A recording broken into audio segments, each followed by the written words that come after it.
नमस्कार, मैं खुशी और आप देख रहे हैं आरपीएस समाचार। आइए रुक करते हैं आज की बड़ी खबर की ओर। सपा कांग्रेस गठबंधन अपनी पसंद की सीटें छोड़ने को राजी नहीं। कांग्रेस इन सीटों की जिद में बढ़ रही है तल्खी। उत्तर प्रदेश में लोकसभा सीटों को लेकर सपा और कांग्रेस के बीच संशय बरकरार है। कांग्रेस अपनी प्रथम वरीयता वाली सीटें छोड़ने को तैयार नहीं, जबकि सपा इन सीटों पर उम्मीदवार उतार चुकी है। ऐसे में गठबंधन में दरार पड़ती दिख रही है। हालांकि दोनों पार्टी के नेता जल्द ही सीट का मसला सुलझाने का दावा कर रहे हैं, लेकिन अंदर खाने हालात विपरीत हैं। प्रदेश की 80 सीटों को कांग्रेस ने वरीयता के आधार पर 3 श्रेणी में बांटा है। पहली प्राथमिकता में उन सीटों को रखा है जिसमें 2009-2014 में कांग्रेस विजेता रही। साथ ही पिछले वर्ष नगर निकाय के चुनाव में बेहतर प्रदर्शन करने वाली सीटों को भी वे अपनी प्राथमिकता में शामिल कर रही है।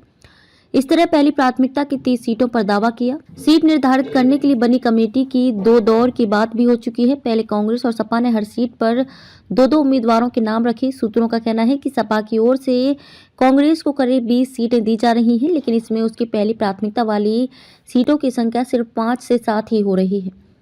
अन्य उन सीटों को देने की पहल की गई है जिन पर कांग्रेस का ना तो जनाधार है और ना ही संगठनात्मक तैयारी है। ऐसे में कांग्रेस ने इन सीटों को लेने से इनकार कर दिया है।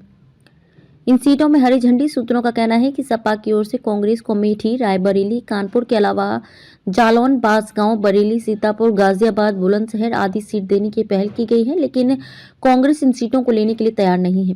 कांग्रेस की पहली प्राथमिकता में फर्रुखाबाद, लखीमपुर खीरी आदि सीटें हैं, लेकिन इन सीटों पर सपा ने उम्मीदवार घोषित कर दिए हैं। इसी तरह सहारनपुर सीट भी सपा नहीं देना चाहती है, जबकि कांग्रेस इस सीट को छोड़ने को तैयार नहीं है। ऐसी स्थिति में दोनों दलों के बीच तल्खी बढ़ती जा रही है। हालांकि सपा के मुख्य प्रवक्ता राजेंद्र चौधरी कहते हैं कि जनाधार के आधार पर सीटों पर बातचीत चल रही है, जल्द ही इस मसले को सुलझा लिया जाएगा। दूसरी तरफ कांग्रेस के प्रवक्ता अंशु अवस्थी का कहना है कि कांग्रेस ने पहली प्राथमिकता वाली सीटों पर लंबे समय से तैयारी की है। ऐसे में उन्हें छोड़ना भविष्य की सियासत के लिहाज से ठीक नहीं होगा।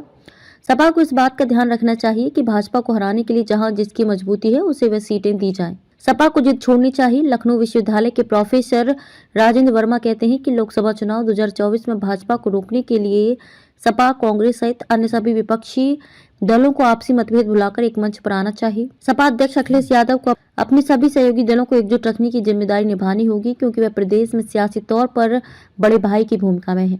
हाईकोर्ट के वरिष्ठ अधिवक्ता महेंद्र मंडल कहते हैं कि सपा की ओर से सामाजिक न्याय की वकालत की जा रही है, लेकिन पीडीए और सामाजिक न्याय की बात करने वाले स्वामी प्रसाद मौर्य और पल्लवी पटेल दूरी बनाते नजर आ रहे हैं। रालोद पहले ही अलग हो चुका है। ऐसे में सपा को जिद के बजाय उदारता दिखाते हुए गठबंधन धर्म निभाना चाहिए। संविधान बचाने के लिए भाजपा को रोकना जरूरी है।